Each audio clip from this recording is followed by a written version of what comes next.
introducción. Aunque seguimos con atención el proceso electoral que se llevó a cabo en Estados Unidos en 2016, por apego a los principios de no intervención y autodeterminación de los pueblos, fuimos respetuosos con los asuntos de política interna de ese país, y las pocas veces que opinamos, lo hicimos sin inmiscuirnos en ellos y sin tomar partido por ninguno de los bandos en contienda. Pero hay cosas que no pueden pasar inadvertidas. Recuerdo que Donald Trump, al anunciar su candidatura el 16 de junio de 2015, exclamó: "Cuando México envía a su gente, no envía a los mejores. No te envían a ti. Mandan gente que tiene muchos problemas y ellos nos traen esos problemas.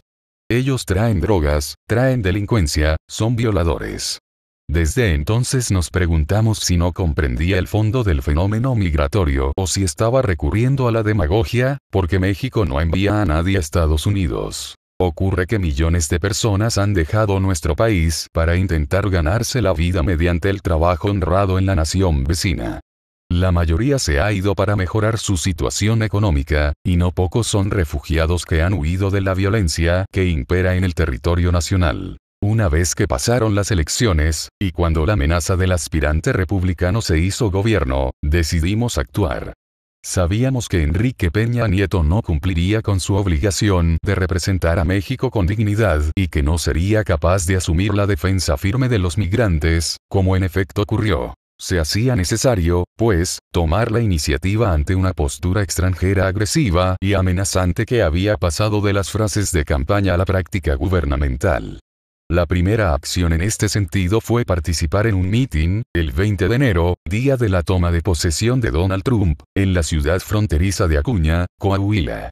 Posteriormente, en un periodo de casi 2 meses, del 5 de febrero al 28 de marzo, hicimos una gira y celebramos reuniones públicas en Los Ángeles, Chicago, El Paso, Phoenix, Nueva York, Washington, San Francisco y Laredo. Como parte de esa movilización se hizo entrega de una carta de protesta a la Organización de las Naciones Unidas, además de una denuncia ante la Comisión Interamericana de Derechos Humanos por el empeño del ya presidente Trump de construir un muro en la frontera entre México y Estados Unidos y de perseguir a trabajadores migrantes. Además de los encuentros con nuestros paisanos inmigrantes latinoamericanos, en el recorrido tuvimos oportunidad de entrevistarnos con dirigentes sociales, comunicadores, empresarios y banqueros de Estados Unidos. Todavía tengo presente que uno de estos últimos, en Nueva York, en una cena reunión en la Sociedad de las Américas, se refirió a la revisión del Tratado de Libre Comercio y de sus tiempos, y sostuvo que era más conveniente emprender las negociaciones correspondientes después de la elección presidencial en México porque, según sus contundentes palabras, Peña estaba muy debilitado, no tenía autoridad moral ni política y podría vender México a Estados Unidos.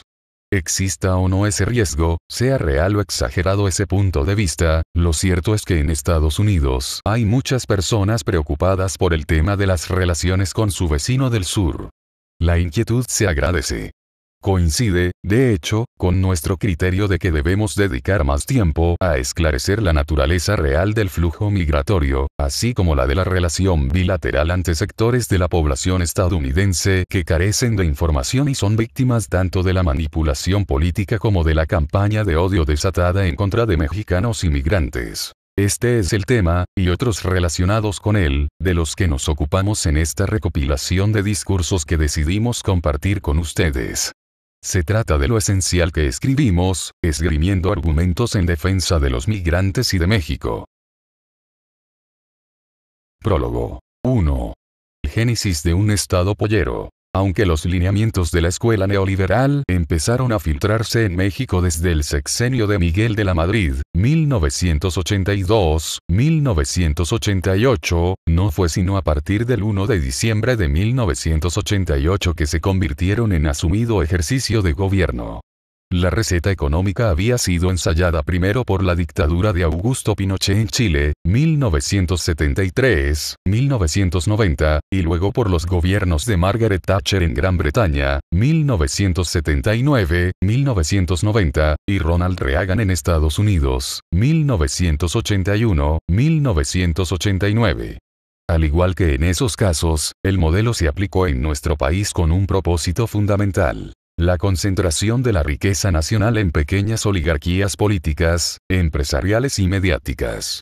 Los instrumentos explícitos para lograrlo serían la inserción de la economía en los procesos de globalización y libre comercio, y la reducción de la injerencia del Estado en todos los ámbitos de la vida nacional. Un tercero, implícito, habría de ser la instauración de un nuevo modelo de corrupción en el que las raterías de los servidores públicos pasaron de ser aventuras personales y se convirtieron en un saqueo sistemático, regular y casi industrial del erario. Era claro que la demolición de las políticas desarrollistas, de los mecanismos de redistribución del ingreso y de las estrategias de bienestar social no podría ser obra de un solo sexenio, sino que requería un control permanente e indefinido del poder público.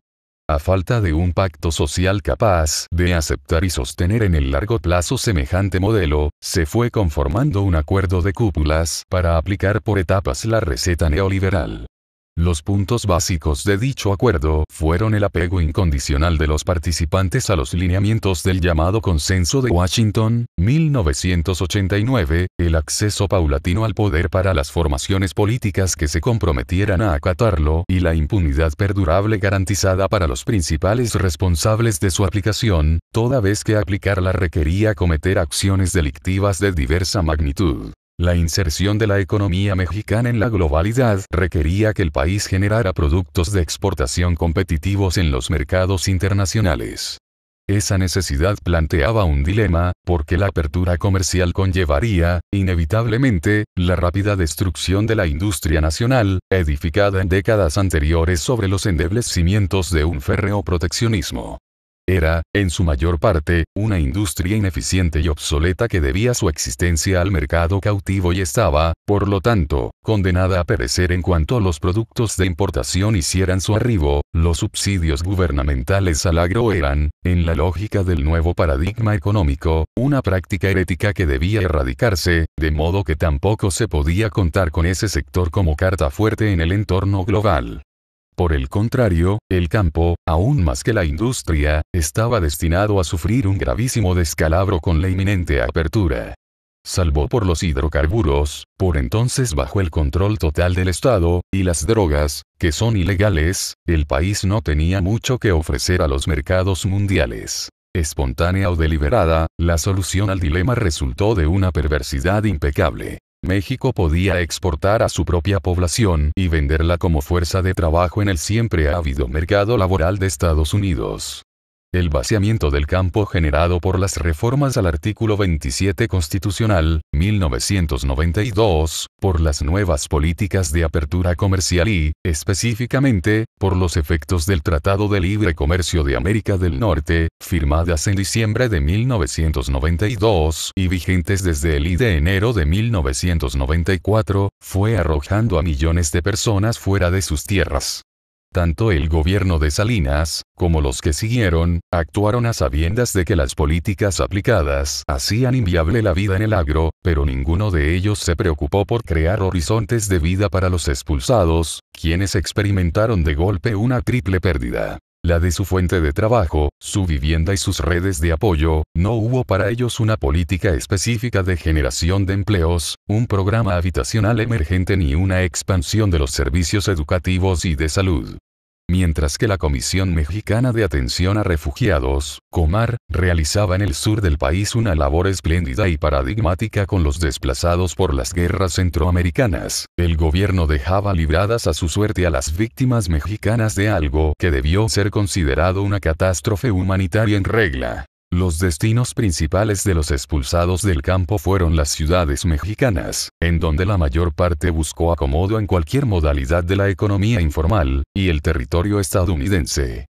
Por añadidura, el estancamiento económico característico de los gobiernos del ciclo neoliberal incorporó la emigración de citadinos a la tradicional migración campesina. Aunque las fuentes difieren, según la Comisión Nacional de Población, entre 1980 y 1990 la emigración a Estados Unidos se duplicó. De 2.199.000 pasó a 4.447.000. Una década más tarde los mexicanos de nacimiento en el país vecino eran ya casi 9 millones, una tercera parte de ellos, indocumentados, y en las administraciones de Vicente Fox y de Felipe Calderón se incrementaron a razón de 373,000 al año, en promedio, fuente CONAPO. La tendencia empezó a revertirse en 2008, no porque el calderonato hubiese mejorado la situación económica interna, sino porque la estadounidense empeoró bruscamente con la crisis de ese año. Dicho sea de paso, esta crisis humanitaria, y jamás reconocida como tal por el gobierno mexicano, tuvo un impacto inocultable en el crecimiento de la criminalidad en general, en el descontrol de la violencia y en el pavoroso fenómeno de la constitución de la delincuencia organizada como un sector más de la economía, considerando la cantidad de empleos que genera y el volumen de divisas que mueve. La inseguridad y la disolución del Estado de Derecho en extensas regiones del país se convirtieron, a la postre, en factores de expulsión de población adicionales a la economía. Otra modalidad de la venta de personas fue la instalación de franjas maquiladoras en las cuales la industria extranjera puede abastecerse de mano de obra local a precios irrisorios y, en muchos casos, ofreciendo condiciones laborales no muy distintas de la esclavitud. La actividad maquiladora se encuentra más bien inserta en los procesos de producción extranjeros, principalmente estadounidenses, y debiera estar considerada entre los segmentos más competitivos del país vecino. En cambio, deja magras derramas en la economía local. La emigración, en cambio, se ha convertido en una de las principales fuentes de divisas para México, toda vez que las remesas que los migrantes envían a familiares pasaron de 5,000 millones de dólares en 1990 a 23,000 millones de dólares en 2006, y alcanzaron un máximo histórico de 26,970 millones de dólares en 2016, cifra ligeramente superior a la de la inversión extranjera directa, de 26,738 millones de dólares, Banxico. Un dato al margen. Mientras los inversionistas corporativos son recibidos con alfombra roja en Los Pinos y en los despachos de los gobernadores, los trabajadores mexicanos que vuelven de Estados Unidos, por deportación o por gusto, suelen tener como bienvenida las extorsiones policiales y, en el mejor de los casos, la indiferencia disfrazada con programas de ayuda que generalmente se quedan en la fase de la folletería y carteles. Las contribuciones de los migrantes mexicanos por nacimiento a la economía del país vecino han aumentado, entre 1994 y 2010, de 228,000 a 586,000 millones de dólares. En ese mismo lapso, la población de origen mexicano, migrantes de primera generación más sus descendientes nacidos en Estados Unidos, ha pasado de aportar del Producto Interno Bruto a 8,3%, Delgado Isa y Gaspar Olvera. ¿Quién subsidia a quién? 2012. En los ramos agrícola, industrial y de servicios, la producción estadounidense recibe, en los hechos, un formidable subsidio en la forma de mano de obra barata, más barata cuanto más perseguida, que le permite mantener su competitividad ante Europa y Asia. De modo que las legislaciones migratorias del país vecino constituyen un acto de hipocresía porque, si se aplicaran al pie de la letra, no solo significarían un brusco descenso en la competitividad de su economía, sino también una súbita y pronunciada contracción de su mercado interno. La persecución de los trabajadores indocumentados es, en realidad, una válvula que se opera en forma discrecional y a conveniencia para regular el abasto de mano de obra de acuerdo con las necesidades coyunturales de la patronal. 2. De la integración al sometimiento y la forma en la que autoridades y empresas de Estados Unidos operan ante el fenómeno migratorio resulta un ejemplo de doble moral y falta de escrúpulos. ¿Qué puede decirse de los gobiernos mexicanos que no solo han convertido el tráfico de personas en política de Estado, sino también en pieza clave y regular de la inserción del país en la economía global? Durante casi 3 décadas los sucesivos gobiernos han sido, con sus políticas económicas y su actitud sumisa ante Washington, los principales polleros del país. Más allá de la conversión de segmentos enteros de la población en producto de exportación, la globalización desarrollada por las élites neoliberales no fue tal, en realidad se trató de una simple integración supeditada a la economía de Estados Unidos, país que ocupa, por mucho, el primer sitio en nuestros intercambios comerciales con el exterior. Y dada la evidente asimetría, la anexión de la economía mexicana por su vecino ha tenido un correlato devastador para la independencia y la soberanía nacionales. La dependencia económica llevó al incremento de la inferioridad tecnológica, el sometimiento político, la supeditación estratégica y hasta el vasallaje cultural.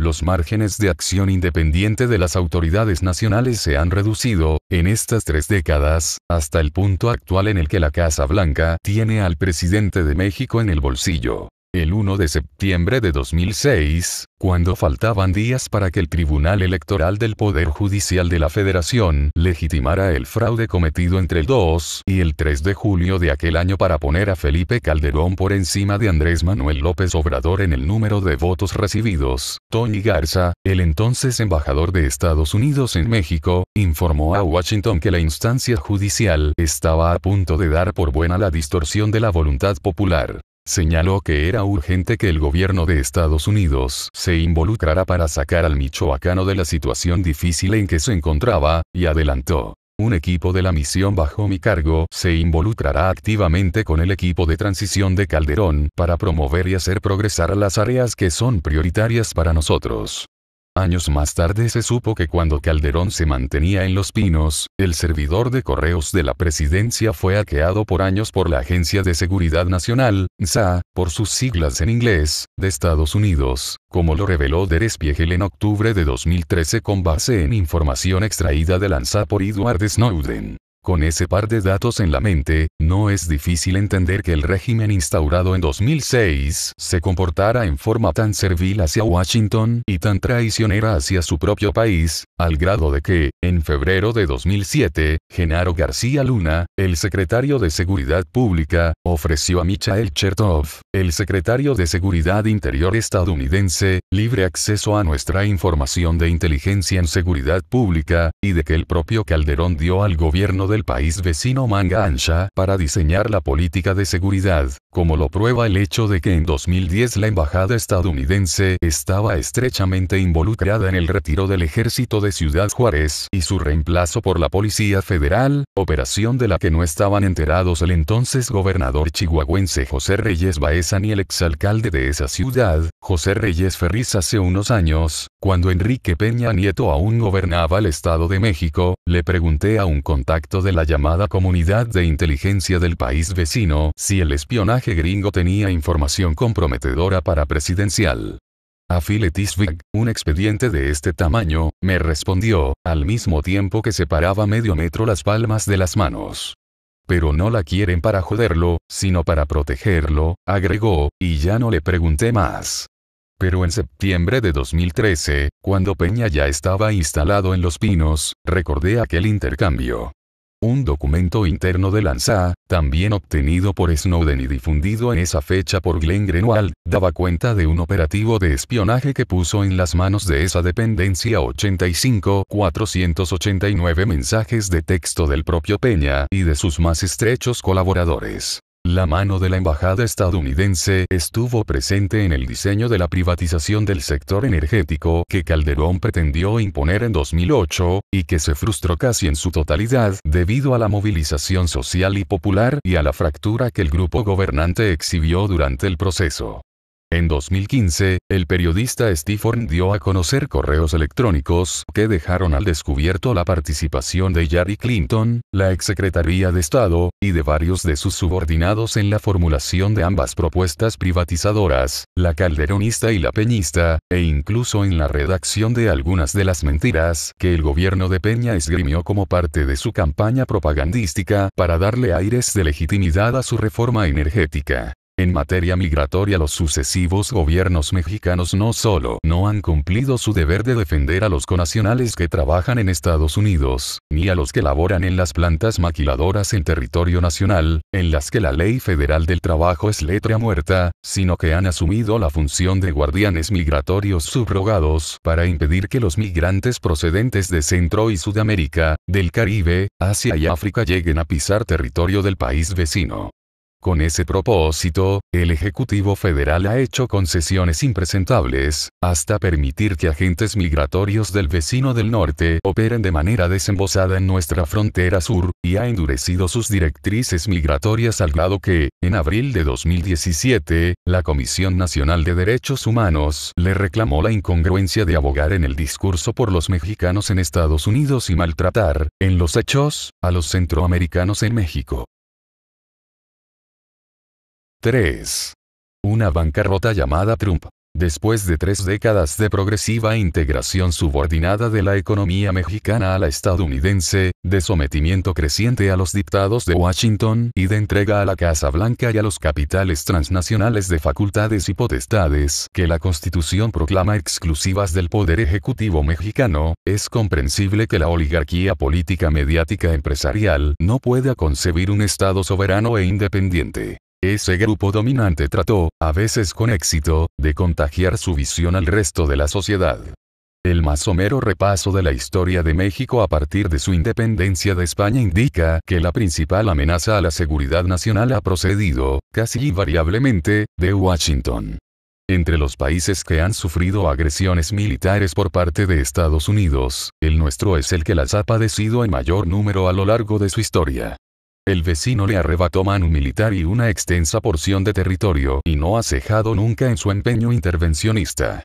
Sería descabellado, desde luego, tomar estos hechos como fundamento de una actitud revanchista, pero es llanamente estúpido no tenerlos siempre en la mente a la hora de formular la política exterior, en general, y la bilateral, en particular. Hasta el sexenio de Miguel de la Madrid la diplomacia mexicana buscaba establecer contrapesos diplomáticos a las tropelías estadounidenses en América Latina y ensayaba, con dispareja suerte, posturas de no alineación en los asuntos mundiales. Pero de Salinas en adelante la sumisión ha avanzado hasta hacerse prácticamente total. Desde entonces, los gobernantes y sus propagandistas mediáticos se gastaron las palmas de las manos en el aplauso a la apertura comercial y la modernización globalizadora, y denostaron con todos los adjetivos a su alcance las reivindicaciones de la soberanía nacional, las propuestas de un desarrollo independiente y las posturas nacionalistas obsoletas y hasta reaccionarias. En esos 30 años el discurso oficial y el extraoficial buscaron persuadir a la sociedad mexicana de que el poder imperial de al lado era nuestro amigo, nuestro socio, nuestro aliado y nuestro buen vecino, ignorando que Washington tal vez podría ser esas 4 cosas, pero a condición de que la autoridad mexicana ejerciera la soberanía, defendiera la independencia y se comportara con un mínimo de dignidad. Pero no. Los amigos, socios, aliados y buenos vecinos se volvieron un factor determinante de la gobernabilidad, y hace ya muchos años que ameritan otro adjetivo: protectores, del grupo oligárquico. Es para protegerlo, no para joderlo, me había platicado mi contacto de la comunidad de inteligencia. Así pues, la política económica y la política a secas instauradas en los gobiernos del ciclo neoliberal no tienen un plan B, alternativo a la integración supeditada, y la realidad hace impensable un regreso al estadio anterior. Cuando México tema autosuficiencia alimentaria, una industria ineficiente pero nacional, un mercado interno digno de ese nombre, recurso a la soberanía y posturas propias en el terreno internacional. Con sus reformas estructurales el Peñato inauguró una nueva fase de la dependencia y, en 2016, se aprestaba a dar un paso más en la entrega del país a los intereses extranjeros. La firma del Acuerdo Transpacífico, TPP, por sus siglas en inglés, instrumento internacional que, de haberse concretado, habría mutilado al poder institucional de facultades esenciales en materia de legislación y formulación de políticas públicas, y habría reducido en forma catastrófica la jurisdicción de los tribunales nacionales. Y los hombres del régimen seguían pensando que pronto pasaría la infortunada coyuntura que constituyó la caída de los precios del petróleo y que la venta de los recursos naturales y de lo que queda de la industria energética les aportarían suculentos flujos de dinero fresco. Cuando el candidato Donald Trump empezó a alzar el vuelo en las encuestas, el equipo presidencial o, concretamente, Luis Videgaray, quien por ese entonces era secretario de Hacienda y vicepresidente informal, lo sigue siendo, se percató del peligro que se cernía, no sobre México y su gente, sino sobre el programa económico oligárquico y sobre los intereses del grupo en el poder. y esa capacidad para percibir alertas tempranas se tradujo en una decisión catastrófica. Por si sí, o por si no, había que congraciarse con el energúmeno que amenazaba con construir un muro en la frontera común, con echar a todos los mexicanos indocumentados, e incluso a los documentados, y con cancelar de un golpe seco el comercio bilateral. Se tomó la decisión de invitar a Trump a México. La invitación paralela a Hillary Clinton fue vista por todo el mundo como una mera formalidad para cubrir las apariencias, se le dio trato de jefe de Estado, se evidenció en cadena nacional el pavor del gobernante mexicano ante el rubicundo candidato republicano y ello provocó uno de los peores desastres políticos del Peñato. Buena parte de la oligarquía, azuzada por los intelectuales, esos ideólogos orgánicos del poder que en esa ocasión trocaron el aplauso regular por el denuesto destemplado, empezó a ver a Peña como una figura sacrificable en la que el régimen podría depositar todos sus pasivos y sus miserias a fin de enfrentar con la cara lavada la elección de 2018. Y con ello, la figura de Atlacomulco alcanzó una cima de debilidad e impopularidad acaso sin precedentes en la historia del país. No le quedó al régimen más remedio que aferrarse al clavo ardiente de una victoria de la aspirante presidencial demócrata, la cual, para colmo, había sido ofendida con el agasajo presidencial a su competidor y con la insólita intromisión en el proceso electoral estadounidense. La tarde del 8 de noviembre los hombres y las mujeres del régimen cruzaban los dedos de las manos y de los pies esperando una victoria de Hillary que nunca llegó, y conforme en el país vecino avanzaba el conteo de los votos, fueron comprendiendo que se habían quedado sin proyecto histórico. Llegó de golpe a la cúspide institucional de aquel gobierno amigo, buen vecino, socio y aliado un individuo que proclamaba sin asomo de modales su desprecio racista a los mexicanos, que prometía echar de su país a los trabajadores de esa nacionalidad, que amenazaba con construir una barda infranqueable a todo lo largo de la frontera común, que amagaba con una agresión militar en caso de que México se negara a pagarla, que sostenía en público que los intercambios comerciales con nuestro país eran desastrosos y el TLC, el peor acuerdo comercial jamás firmado por Estados Unidos y que, encima, no disimulaba su desdén hacia los gobernantes mexicanos sobre los cuales la Casa Blanca posee abundante información comprometedora. La victoria electoral de Trump, en suma, dejó a la oligarquía nacional sin contenidos políticos y económicos, sin rumbo y sin idea posible del futuro. De entonces a la fecha, mientras que sus antiguos amigos de los medios ensayan la manera de deslindarse del Peñato, este se ha limitado a vegetar, a aprovechar al máximo la ventana de tiempo que le queda para aplicarse en la consumación de negocios impresentables y a comportarse con abyección creciente ante el nuevo huésped de la Casa Blanca. Echado de la Secretaría de Hacienda tras el desfiguro de la visita del candidato Trump, y reciclado como canciller en vísperas de su toma de posesión como presidente, Videgaray se ha vuelto el único conducto del gobierno nacional ante Washington y, después de varias humillaciones públicas asestadas por el presidente estadounidense a su homólogo mexicano, acordó con sus contrapartes que todas las pláticas se llevaran a cabo en secreto. Es decir, la sociedad mexicana no tiene idea de las concesiones, cesiones y claudicaciones que el Peñato está realizando ante los amigos, ni qué cláusulas ignominiosas está firmando a cambio de una renovación del contrato tácito de protección. Mientras más se afana por congraciarse con Trump, más bajo cae Peña por la pendiente del desprecio nacional. El amigo de quien se asumió nuestro enemigo, señala la implacable lógica popular, no puede ser nuestro amigo. La circunstancia podría calificarse como justicia histórica, o divina, si así lo prefieren, y hasta resultar jocosa de no ser porque el país se encuentra inerme y en una condición de extrema vulnerabilidad política y económica.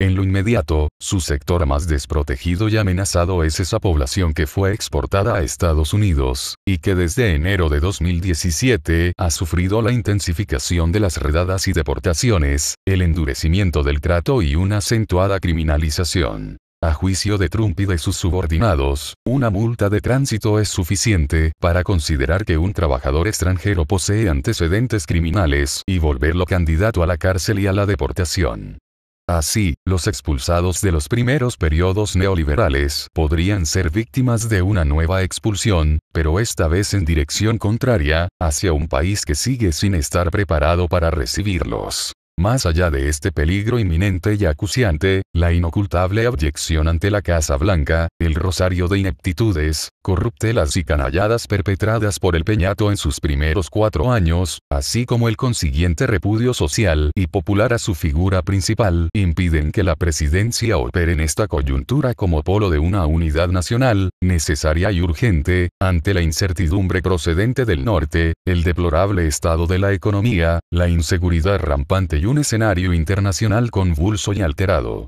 Por si hubiera hecho falta comprobarla, esa incapacidad se puso de manifiesto el 12 de febrero, cuando se llevaron a cabo 2 concentraciones que tenían como propósito, explícito, en un caso, embosado, en el otro, repudiar a Trump sin repudiar a Peña. La asistencia fue escuálida en ambas, y de todos modos no hubo manera de impedir que se colaran consignas en contra del segundo. De paso, las élites de opinión que durante décadas han amortiguado la desaprobación social a los gobernantes, constataron la marcada erosión de su capacidad de convocatoria. En lo fundamental, México es un país agredido y vapuleado, carente de una autoridad formal capaz de asumir la dignidad nacional.